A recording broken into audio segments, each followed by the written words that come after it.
Hello friends, I am Arpit and I am here with today's analysis. Today is 15th of May and we're going to cover two very important topics which are in news. First is India's stakes in the Chabar Port.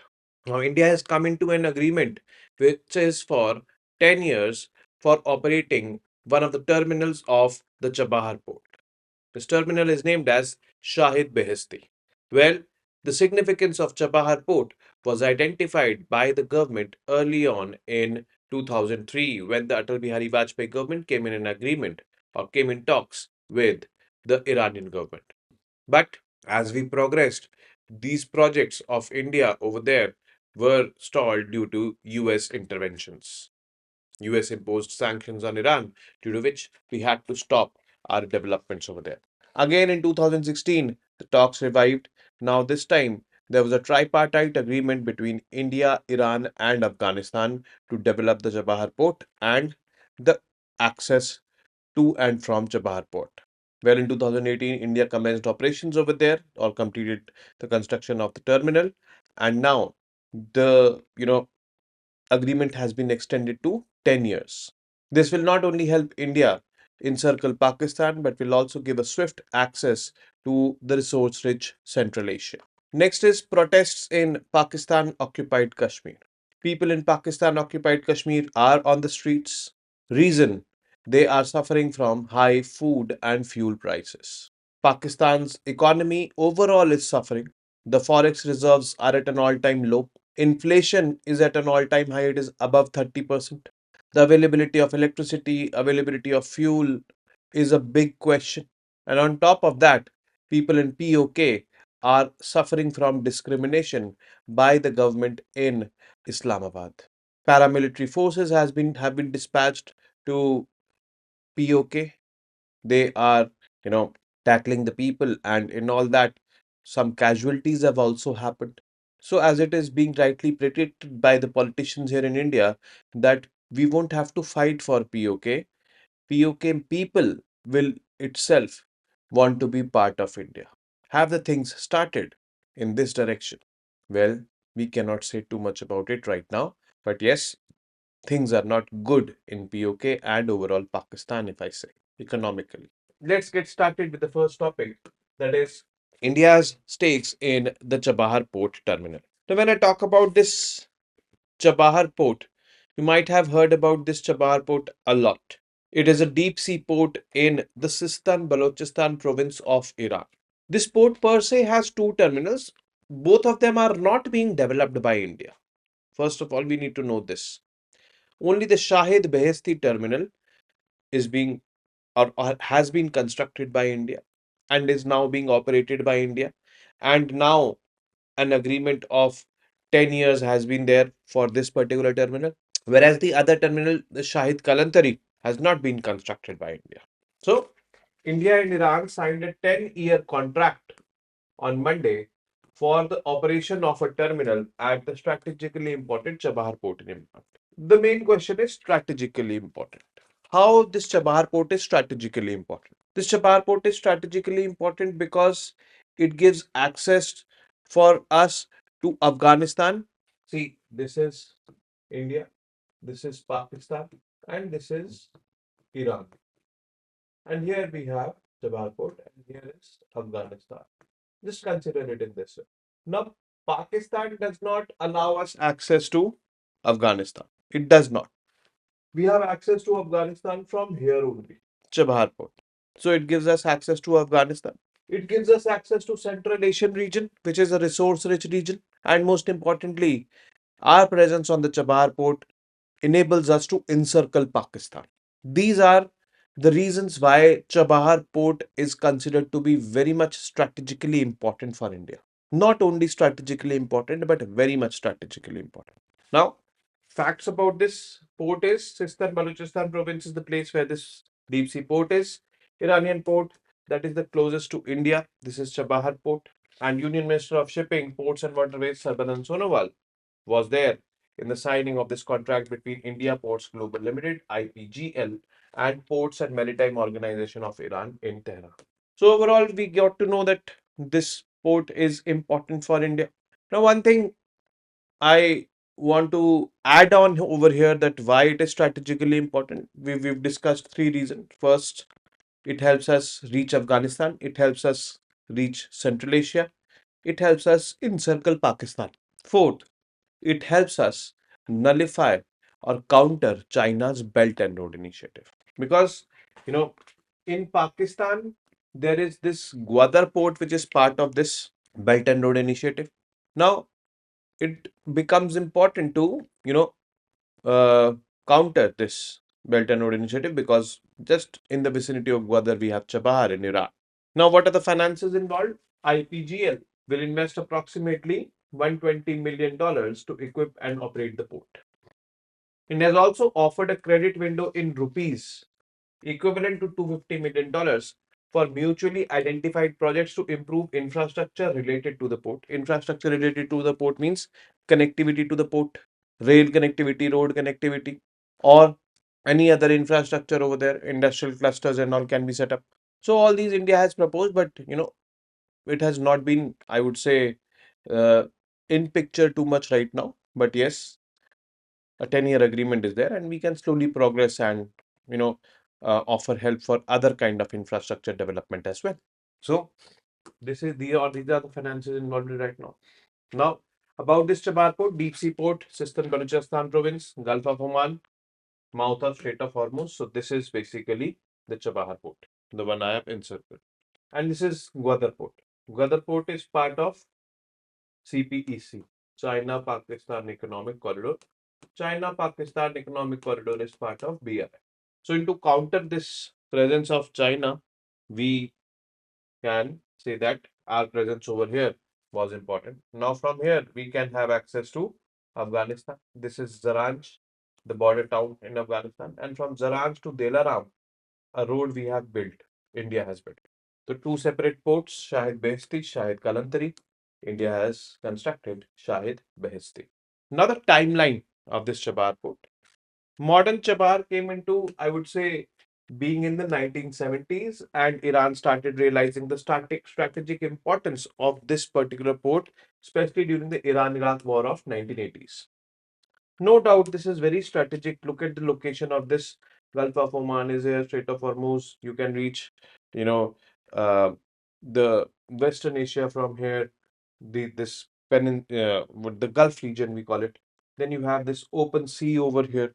This is strategic, no doubt about this fact. So in 2002, Hassan Rouhani, who was Iran's national security advisor under President Saeed Mohammad Khatami, met with Brajesh Mishra. He was India's national security advisor, and they started discussing development of this particular port located just 72 kilometers west of Pakistan's Gwadar port.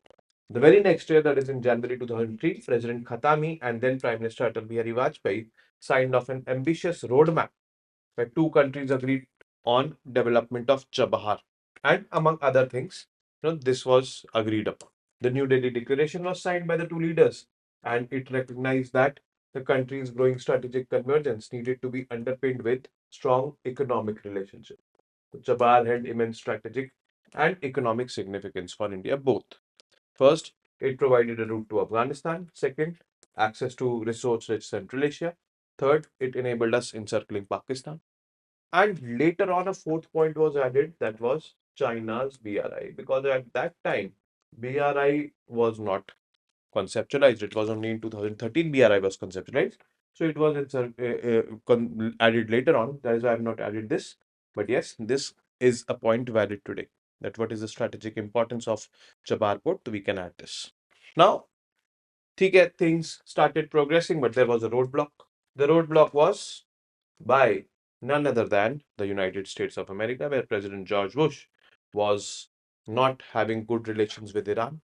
He imposed certain restrictions on Iran, and which declared Iran as one of the axis of evils, along with Iraq and North Korea, and pressurized us, India, to abandon its strategic relationships with Iran.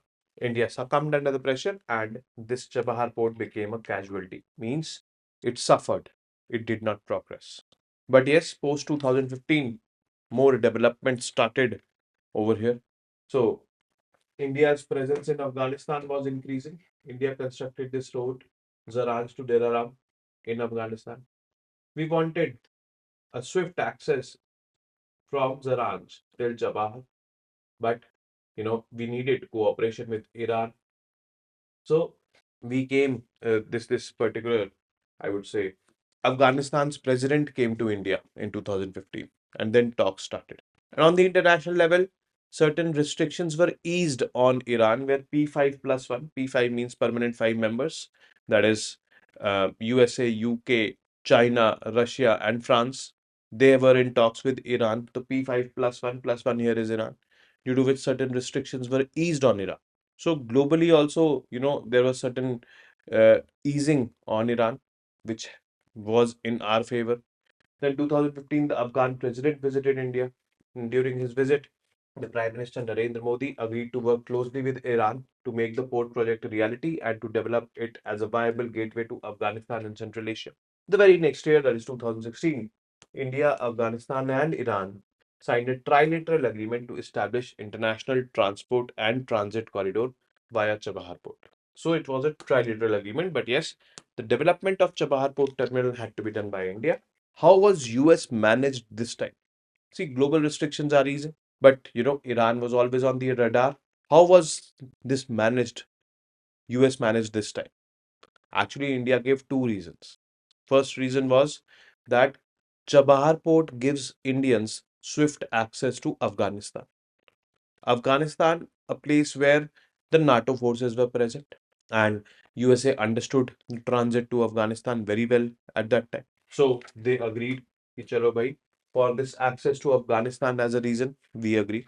Another reason we gave to the US was China's intentions in the BRI, Belt and Road Initiative. China was aggressively pursuing this Belt and Road Initiative. And, US had imminent threats, or US still has imminent threats from China because China is the second biggest economy now, a challenger to USA. So we told US that our presence over there in the Chabahar port will help us counter China's BRI. And USA agreed on both these logics and did not impose any sanctions as such on the progress of India in Chabahar ports. Now, the Chabahar port of today, what have been the accomplishments? India has supplied six mobile harbor cranes, two of 140 tons and four of 100-ton capacity, and other equipments worth $25 million over there.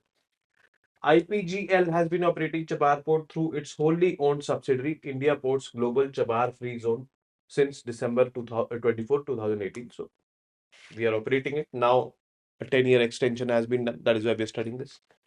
The port has handled more than 90,000 20-foot equivalent units, TEUs it is called as, of container, and more than 8.4 million metric tons of bulk and general cargo since then.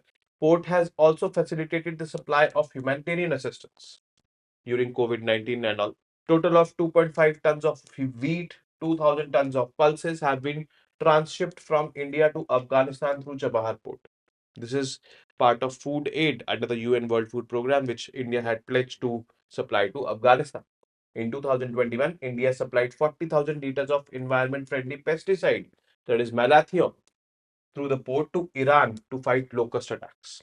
So it has not only benefited Afghanistan, it has benefited Iran also. And it has definitely benefited India because India has got that strategic presence over there. Now the future prospect of this Chabar port. Okay, Chabar port is there, infrastructure related to Chabar port will be built. But most importantly, this is the place where Chabar port is, the red dot which I have grown. And this blue line which you are seeing, this is Bandar Abbas, another port in Iran. From here, this connectivity to Russia happens, and this project is International North-South Trade Corridor, which is a trilateral project between India, Russia, and Iran, signed in the year 2000. Multilateral connectivity project between India, Iran, and Russia. This is called as International North-South Trade Corridor. So we have to link Chabahar Port with International North-South Trade Corridor like this. This is basically the future which we are wanting. This is Chabahar Port. Here, this link has to be established. It has to be linked with International North-South Trade Corridor. So This is what has to be done. Next is protests in Pakistan occupied Kashmir. The violent street protests are happening over there. Today morning only I was seeing a video on Instagram where there is no electricity. People are out on the streets in their mobile lights and shouting slogans of Azadi, Azadi. These people want Azadi from the economic hardships which they are facing. These people want Azadi from the political hardships they are facing. What are the economic and political hardships? Economic hardships is fuel is expensive, electricity is expensive, food is expensive. Overall inflation in Pakistan has surpassed 30%. So everyone is struggling over there. The forex of Pakistan is at an all-time low. What kind of political azadi they want? The people in POK claim that they are being, subjected to discrimination by the government in Islamabad. They are not being given their due share of electricity from the Neelam Jhelum project, hydroelectric power project. They are the wages of the government servants in POK are not being raised despite the request of the local government from there. And all this is happening with other parts of Pakistan except POK. So, violent street protests have occurred in Pakistan occupied Kashmir, have left a police officer dead and more than 90 people injured. This violence erupted after 70 members of the Joint Awami Action Committee, which is an organization led by the traders there in that region, during a strike against the protest of rising cost of food, fuel, and utilities. Actually, these traders have been impacted due to suspension of trade with India. Pakistan unilaterally took this decision in 2019 of suspending trade with India after India abrogated Article 370 of the Indian Constitution. Before that, in 2019, only when the Pulwama attacks were there, India raised the import duty to 200%.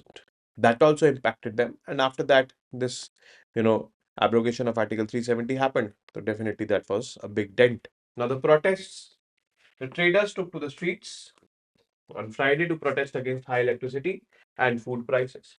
And this similar kind of protest happened in August 2023 as well. The strikes halted Muzaffarabad, the biggest city in POK, and public transport, shops, markets, and all were impacted. The paramilitary rangers were called in by the Pakistani government to manage the situation. And, people have been, I would say, angered with this more and more. Now, the discrimination. Leaders in POK have been protesting alleged discrimination by the government in Islamabad. They say that they are not receiving their fair share of 2600 megawatt from this Neelam Jhelum project. They say that they have requested for resources to increase salaries of government employees in the recent budget, but was not accepted by the government. And they had been forced to divert development funds to pay the government servants over there. So this kind of discrimination they are facing. Trade with India has been suspended. Actually, trade with India got a big blow in 2019. In 2019, after the Pulwama attacks, India raised the import duty to 200%, making the goods expensive, declining its demand. And after 370 abrogation, Pakistan unilaterally stopped trade with India. So these two were the reasons why the trade has been impacted and the traders over there in POK have been impacted. Now, as a result, Pakistan's exports to India fell from an average of 45 million per month in 2018 to only 2.5 million per month between March and July 2019. This is after India raised the duty to 200%. Abhi 370 has not happened. 370 happened in August 2019. Then to all the trade stopped. The situation was made more difficult after Pakistan stopped all trade following the constitutional changes carried out by India. Now, the trade between India and Pakistan has shrunk to less than $2 billion annually over the last 5 years. It is not like it is not happening, it is happening either through third party countries like UAE and all, or some humanitarian assistance and all, or humanitarian trade is being done, like supply of essentials like medicines and all, are being done by India to Pakistan. But the potential of trade, according to the World Bank, between both these countries is $37 billion. So if this will start to happen, definitely it will impact the lives of the people on both the sides positively. So this is something which needs to happen. Now, the economic crisis in Pakistan. Pakistan's foreign exchange reserves have fallen drastically. According to the State Bank of Pakistan, the country's forex reserves fell from a peak of $20.1 billion in August 2021 to $2.9 billion in February 2023. Pakistan's largely aid-dependent economy has underdeveloped private sector, which is obviously one of the reasons that why it is not booming. Country's GDP shrank by 0.17% during FY23, means it became less. IMF recently said Pakistan needed gross financing worth $123 billion over the next 5 years, and that the country was expected to seek $21 billion in the fiscal year 2024-25 and $23 billion in 2025-26. So, Pakistan, no doubt about the fact, is in deep crisis. This has to be tackled. If not, then problems will continue and persist. Now, coming to the MCQs, consider the following statements and mark the correct one. First is India has constructed the Shahid Beheshti terminal in the Chabar Port, and Chabar Port lies in the Sistan Balochistan province of Iraq. Which among these statements is correct? Very simple question. Which of these roads is constructed by India? Be very careful in answering this. Zahedan to Zaranj, Garland Road in Afghanistan, Zaranj to Dilaram, none of the above. Third is consider the following statements and mark how many of them are correct. The word is how many. India raised the import duty of Pakistani imports in 2019 post abrogation of Article 370. Pakistan unilaterally stopped all trade with India post Balakot airstrikes by India as retaliation to Pulwama attacks. Third is the Chabahar port will enable India to encircle Pakistan. How many of them are correct?